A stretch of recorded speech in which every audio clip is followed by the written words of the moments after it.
வணக்கம்.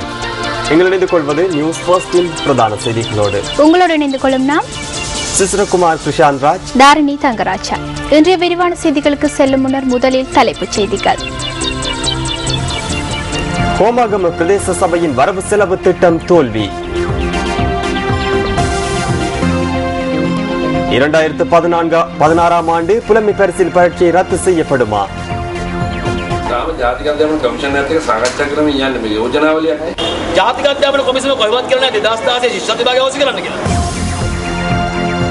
கோமாரி களப்பில் கடந்த 10 நாட்களாக நீர்வாழ் உயிரினங்கள் இறப்பதாக தகவல். இனி விரிவான செய்திகள். நாட்டை பிளவுபடுத்துவதற்கு முயற்சிக்கும் எந்தவொரு அதிகாரத்தையும் வழங்குவதற்கு தாம் எந்தவொரு சந்தர்ப்பத்திலும் தயாரில்லை என ஜனாதிபதி மஹிந்த ராஜபக்ச தெரிவிக்கின்றார்.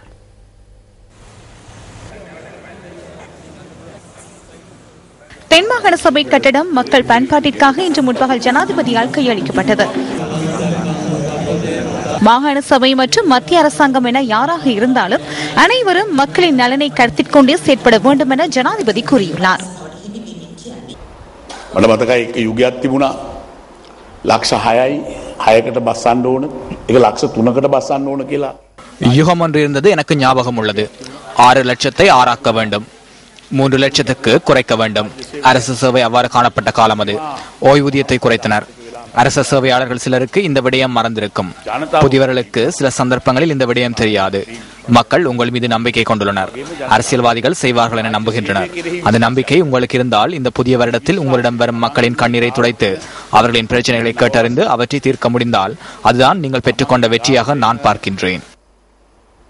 ජනතාව කඳුළු පෙරාගෙන එන ජනතාව, මේ ප්‍රශ්න අරගෙන එන ජනතාව, ඔවුන්ගේ ඇස්වල තියෙන කඳුළු පිස දාලා මට පුළුවන්කම තියෙනවා නම් ඔබට ඒක තමයි ඔබ ලබා ගන්න ජයග්‍රහණය කියලා මා දකින්නේ. இதேவேளை கராச்சி மற்றும் ஓட்டமாவடி ஆகிய பிரதேச சபைகளின் வரவு செலவு திட்டங்கள் இன்று நிறைவேற்றப்பட்டன.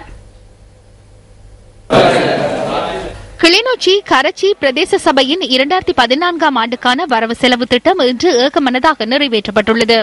சபை உறுப்பினர்களில் 19 பேரில் 18 பேரினது ஏகமனதான விருப்புடன் வரவு செலவு திட்டம் நிறைவேற்றப்பட்டதாக சபையின் தவிசாளர் வைத்திலிங்கம் குஹராசா தெரிவித்தார். எதிர்க்கட்சி உறுப்பினர் ஒருவர் வரவு செலவு திட்டத்தின் வாசிப்பின் போது சபைக்கு சமூகம் அளித்திருக்கவில்லை என்று அவர் குறிப்பிட்டார். கராச்சி பிரதேச சபையின் மாநாட்டு மண்டபத்தில் இன்று 12 மணி தொடக்கம் 4 மணி வரை வரவு செலவு திட்டம் மீதான வாத பிரதிவாதங்கள் இடம்பெற்றதை தொடர்ந்து வாக்கெடுப்பு இடம்பெற்றமை குறிப்பிடத்தக்கது.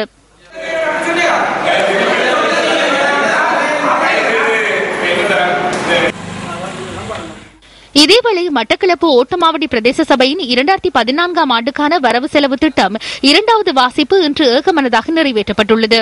ஐக்கிய மக்கள் சுதந்திர கூட்டமைப்பின் அதிகாரத்துக்குட்பட்ட ஓட்டமாவடி பிரதேச சபையின் வரவு செலவு திட்டம் 8 மேலதிக வாக்குகளால் நிறைவேற்றப்பட்டதாக சபையின் தவிசாளர் KPS ஹமீத் தெரிவித்துள்ளார். முதலாவதாக சமர்ப்பிக்கப்பட்ட வரவு செலவு திட்டம் ஒரு சில திருத்தங்களுடன் இன்று சபையில் சமர்ப்பிக்கப்பட்டதை அடுத்து சபை உறுப்பினர்களால் ஏகமனதாக ஏற்றுக்கொள்ளப்பட்டதாக அவர் குறிப்பிட்டுள்ளார். ஓட்டமாவடி பிரதேச சபையின் 2014 ஆண்டுக்கான வரவு செலவு திட்டம் மீதான முதலாம் வாசிப்பு கடந்த 24ஆம் தேதி இடம்பெற்றமை குறிப்பிடத்தக்கது. மக்கள் விடுதலை முன்னணியின் அரசியல் குழு உறுப்பினர் KD லால்காந்த தலைமையில் நேற்று கடுவெல பிரதேசத்தில் மக்கள் சந்திப்பு ஒன்று இடம்பெற்றது.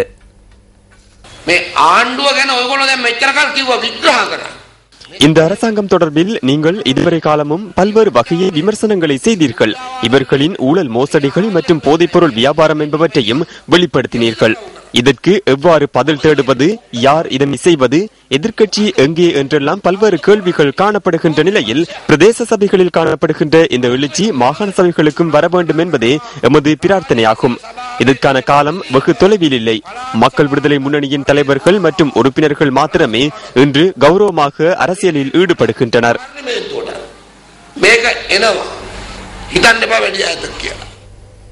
இன்று வெளியான பத்திரிகைகளில் இருந்து நாம் தெரிவு செய்த கேலி சித்திரம் அடுத்து.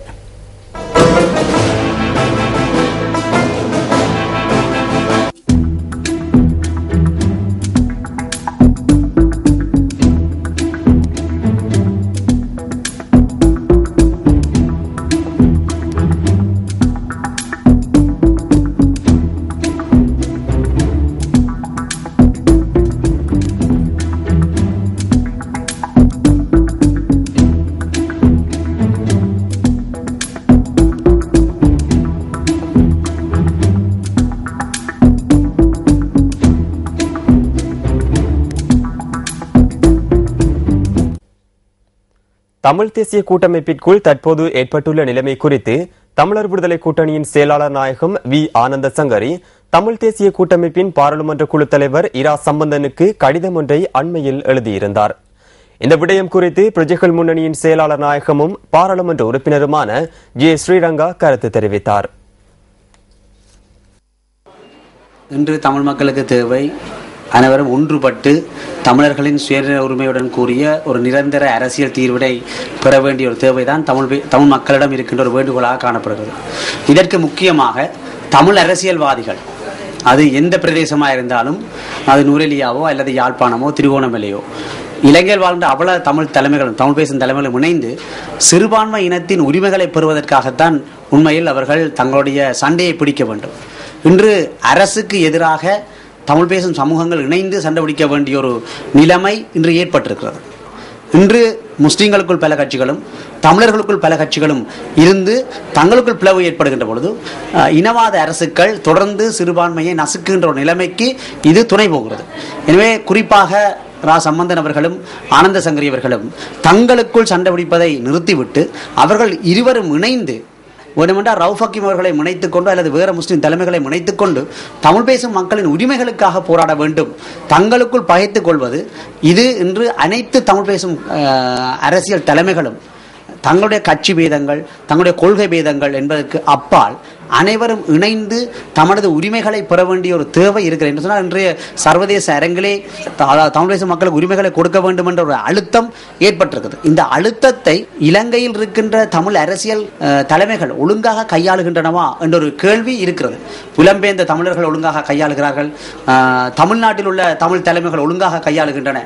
ஆனால் இலங்கையில் இருக்கின்ற தமிழ் தலைமைகள் ஒழுங்காக கையாளுகின்றனவா என்ற ஒரு கேள்வி மக்கள் மத்தியிலே இருக்கு. யாழ்ப்பாணம் வலிகாமம் மேற்கு பிரதேச சபையின் உள்ளூராட்சி வார இறுதி நாள் நிகழ்வு இன்று நடைபெற்றது. யாழ் வலிகாமம் மேற்கு பிரதேச சபை கலாசார மண்டபத்தில் பிரதேச சபையின் தவிசாளர் நாகரஞ்சினி தலைமையில் இந்த நிகழ்வு நடைபெற்றது. வலி மேற்கின் வசந்தம் என்ற நூலும் இதன்போது வெளியிடப்பட்டது.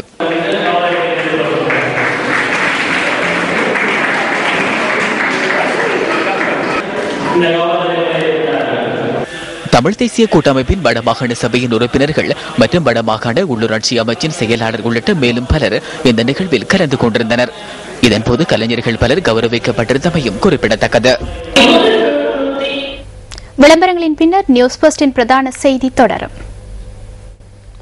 அம்பாறை பொத்துவில் பிரதேச செயலக பிரிவுக்குட்பட்ட கோமாரி களப்பில் கடந்த சில தினங்களாக நீர்வாழ் உயிரினங்கள் இறக்கும் சம்பவங்கள் பதிவாகி வருவதாக அந்த பகுதி வாழ் மீனவர்கள் குறிப்பிடுகின்றனர். நன்னீர் மீன்பிடிப்பாளர்களின் வாழ்க்கைக்கு வழியமைத்துக் கொடுக்கும் களப்பாக அம்பாறை கோமாரி களப்பு காணப்படுகிறது. எனினும் இந்த களப்பில் மீன்பிடி நடவடிக்கைகளில் ஈடுபட்டுள்ள நன்னீர் மீன்பிடிப்பாளர்களின் வாழ்வாதாரம் கடந்த 10 நாட்களாக பாதிக்கப்பட்டுள்ளதாக எமது பிராந்திய செய்தியாளர் தெரிவித்துள்ளார். இந்த களப்பில் சுமார் 20க்கும் அதிகமான மீனவர்கள் மீன்பிடி நடவடிக்கைகளில் ஈடுபட்டு வருகின்றனர். ஆனால் கோமாரி களப்பில் உள்ள நீர்வாழ் உயிரினங்கள் கடந்த 10 நாட்களாக இறந்து நீரில் மிதப்பதை காணக்கூடியதாக உள்ளன.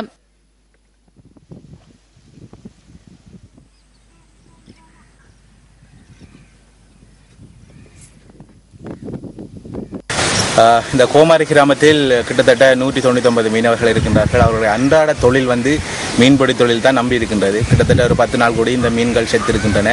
அந்த தகவல்களை பிரதேச செயலாளர், பிரதேச சபை மற்றும் கிராம சேவருடாக இந்த அறிவித்தலை விடுத்திருக்கின்றோம். அவர்களும் பார்த்திருக்கின்றார்கள். நாளை மறுதினம் இதுக்குரிய நடவடிக்கை எடுக்கக்கூடிய வாய்ப்பு இருப்பதாக சொல்லியிருக்கின்றார். இதேவேளை உயிரினங்கள் இறக்கின்றமையினால் தாம் பல்வேறு அசௌகரியங்களுக்கு உள்ளாகியுள்ளதாக நன்னீர் மீன்பிடிப்பாளர்கள் கவலை தெரிவிக்கின்றனர். நேரத்தோட இருக்கும் முதல் மீன் சாகதில்லை, இப்போதான் சாகுது. இப்போ வெள்ள நேரம் சேர்த்துருக்கே என்ன காரணம் தெரியாது. தொழிலெல்லாம் பெரிய கஷ்டமாக இருக்கு. எனக்கு இப்போ 64 வயசு. நான் இதுக்கு முதல் இந்த மீன் செத்ததை காணலை. இந்த முறை தான் இந்த மீன் செத்ததை கண்டிருக்கேன். பாம்பு, மீன், பல சாதி இனங்களும் செத்து இப்போ தான் காண்றேன். நான் இதுக்கு முதல் காணவில்லை. மீன் பிடிக்க போய் மீன் எல்லாம் செத்து விளங்குது. அதபடியாக போக இல்லாமல் இருக்குது. எங்களுக்கு தொழிலும் கஷ்டமாக இருக்குது. அதபடியாக இதுக்கு நடவடிக்கை எடுத்து நீங்கள் எல்லாரும் படி கேட்டுக்கொள்கிறோம். மீனவர்களுக்கு அன்றாட தொழில்கள் தான் தற்பொழுது பாதித்துகின்றது. ஆனால் ஒரு மீனவர் சாதாரணமாக ஒரு நாளைக்கு நாங்கள் 700-1000 ரூபா வரையிலான மீன்பிடி தொழிலை செய்து வருகின்றோம். ஆனால் இந்த 10 நாளாக மீனவர்கள் தொழில்கள் பாதிப்படைந்து வருகின்றது. இது சம்பந்தப்பட்ட அதிகாரிகள் எங்களுக்கு இன்னும் சரியான தகவல்களை குறிப்பிடவில்லை என்பதை நாங்கள் இந்த இடத்தில் தெரிவித்துக் கொள்கின்றோம். இந்த மீன்கள் இறப்பதற்கான காரணம் இதுவரை கண்டறியப்படாத நிலையில் இந்த விடயம் குறித்து பொத்துவில் பிரதேசத்துக்கான கடற்றொழில் பரிசோதகர் இவ்வாறு கருத்து தெரிவித்தார். இந்த நீர்நிலையில நீர் மாற்றம் ஏற்பட்டிருக்கலாம். அதை கட்டுப்படுத்துக்கு முதல் கட்டமாக மோத்துவாரத்தை வெட்டுவதன் மூலம் ஒரு முடிவொன்றை எடுத்து பார்ப்போம் முடிவொன்றை எடுத்திருக்கின்றது. அதோட அதற்கு பிறகும் இந்த மீன்கள் சாகுமானால் இந்த நீர்களை எடுத்து பரீட்சிப்பதற்காக நாராக்கு அனுப்புவதற்கான நடவடிக்கை எடுக்க இருப்பதையும் தங்களுக்கு அறிய தருகிறோம்.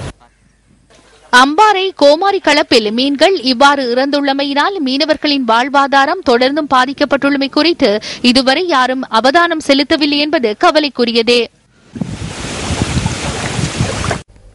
கனடாவின் தமிழ் பாராளுமன்ற உறுப்பினரான ராதிகா சிட்சபேசன் தனிப்பட்ட விஜயம் ஒன்றை மேற்கொண்டு இலங்கைக்கு வருகை தந்துள்ளார்.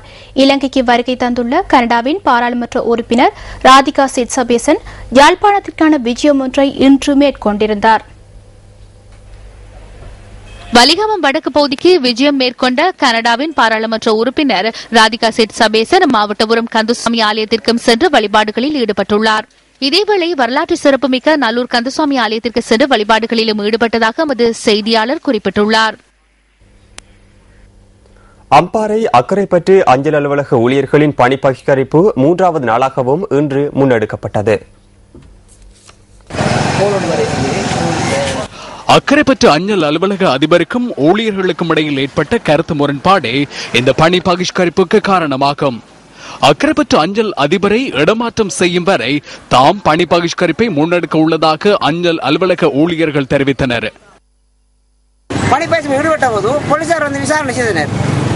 போலீசார் எங்களை கடமையில் ஈடுபடுமாறு போலீசார் பணிக்கப்பட்டது. அப்பொழுது அலுவலகத்தில் சென்று இருபதினை தபால் விசாரித்து எங்களை விசாரித்து சுமூகமான முறையில் பணி இந்த தபால் சேவையை செய்ய போலீசார் கட்டளையிட்டார். இந்த ஐயாவோட வேலை செய்யணும்னு சொன்னால் எங்களுக்கு 2 போலீஸ்காரர்கள் பாதுகாப்பு போட வேண்டும். இந்த அலுவலகத்துக்கு இவருடன் கடமையில் ஈடுபட முடியாத அடிப்படை சண்டை வரும் என்று கூறினோம். இது சம்பந்தமாக மேலதி டிஎஸ்ஐயாவுக்கும் டிபிஎம்சியாவுக்கும் 28ஆம் தேதி ஒரு கடிதம் அனுப்பியுள்ளோம். தொடர்ந்து எங்களோட பணி பகிஷ்கரிப்பு நடைபெறும் என்று. எவ்வாறாயினும் அஞ்சல் அதிபர், உப அஞ்சல் அதிபர் மற்றும் சில ஊழியர்கள் இணைந்து பணிகளில் ஈடுபட்டுள்ளனர். இந்த எண்ணுடன் சேர்த்து 3 உதவி அஞ்சல் அதிபர்கள் கடமைக்கு வந்திருக்கிறார்கள். சிரேஷ்ட உதவியாளர் சொல்லப்படுகின்ற முன்னாள் அஞ்சல் அதிபர் வரவில்லை. அதற்கு மேலதிகமாக கடந்த சனிக்கிழமை வேலை செய்த 2 சிற்றூழியர்கள் இன்று சிக் லீவ் விண்ணப்பித்திருக்கிறார்கள். அதே போன்று அந்த சிரேஷ்ட உதவியாளரும் சிக் விடுமுறையில் இருக்கின்றார். ஏனைய 12 சிற்றூழியர்களும் இன்றும் கடமைக்கு திரும்பாமல் வெளியில் இருக்கிறார்கள். இது தொடர்பாக மட்டக்களப்பு பிராந்திய கிழக்கு மாகாண பிரஜா அஞ்சல் மாவட்டம் வினவிய பொழுது அவர்கள் உங்களது அலுவலகத்துக்கு விசாரணைக்கு ஒரு அலுவலர் வருவார் என்று தெரிவித்திருக்கின்றார்கள். இதேவேளை அக்கரைப்பற்று அஞ்சல் அலுவலகத்துக்கு அஞ்சல் திணைக்களத்தின் கிழக்கு மாகாணத்துக்கு பொறுப்பான நுண்ணாய்வு அதிகாரி ஒருவர் இன்று காலை சமூகம் அளித்திருந்ததாக எமது பிராந்திய செய்தியாளர் தெரிவித்தார். பணி பகிஷ்கரிப்பில் ஈடுபடுவோருக்கும் அஞ்சல் அதிபருக்கும் இடையில் இணக்கப்பாடொன்றை ஏற்படுத்தும் நோக்கிலேயே அவர் அங்கு சென்றிருந்ததாக எமது பிராந்திய செய்தியாளர் மேலும் குறிப்பிட்டார். கிழக்கு மாகாண பிரதி அஞ்சல் மா அதிபரின் பணிப்பின் பேரிலேயே குறித்த கிழக்கு மாகாணத்துக்கு பொறுப்பான நுண் ஆய்வு அதிகாரி அஞ்சல் அலுவலகத்துக்கு சென்றிருந்தார். இதன்போது பணி பகிஷ்கரிப்பில் ஈடுபட்டவர்களுடனும் அஞ்சல் அதிபருடனும் நுண் ஆய்வு அதிகாரி பேச்சுவார்த்தையில் ஈடுபட்டார்.